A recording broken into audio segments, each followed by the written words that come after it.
Marco brought up what's a real issue within the community, and that's the idea of being a snitch.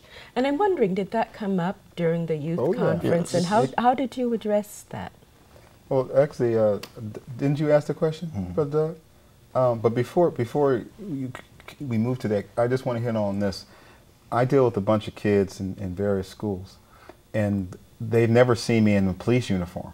And so they were all cool and everything, and then they saw me, and they said, "You're a cop!"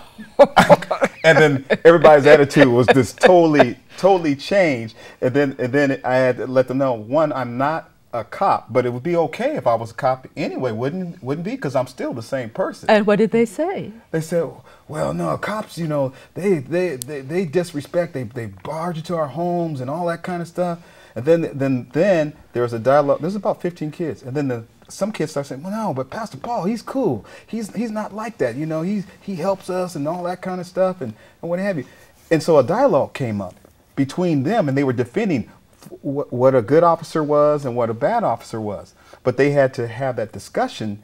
If they wouldn't have that discussion, then everybody would have said, "No, I'm not going to deal with it." But don't you think people think that changes as soon as you put the uniform on?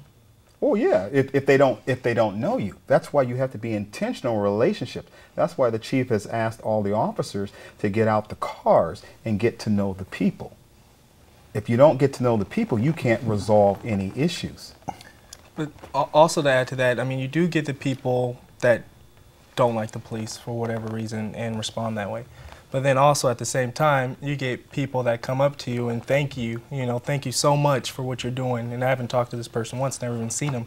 Then you also get that kid that you walk by and, "Oh, you're a police officer. I want to be just like you when I grow up." Oh, really? So is that rare? Or no, not at all. And then actually I was just on a call the other day, and I was driving, and you get flagged down by people. So this lady, she flagged me down. So I'm like, "Hey, what's going on?" She said, "Oh, do you mind, taking a picture with my son?"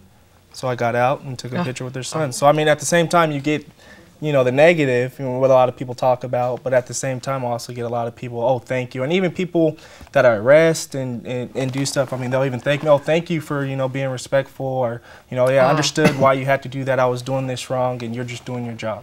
So I mean. So do you think that they're saying that sincerely, or they're trying to get you to be easier on them, or? No, not at all. No. I mean, because a lot of times they'll be, after everything's all said and done, so it's not like there's anything that can change. But that stop snitching thing, tell them what happened with that stop. I was about to, that was next. Well, our coach, just at the end of the day, just to give you we just grew up that way.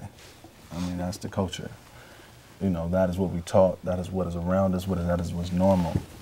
Snitching is not. We got a saying, snitches get stitches, because of the culture and the things that happen to us in our community. So anybody that have a uniform on or is a snitch from us, our standpoint, you will tell on me for the things that I'm doing. So in that, culturally, that mind state has to change.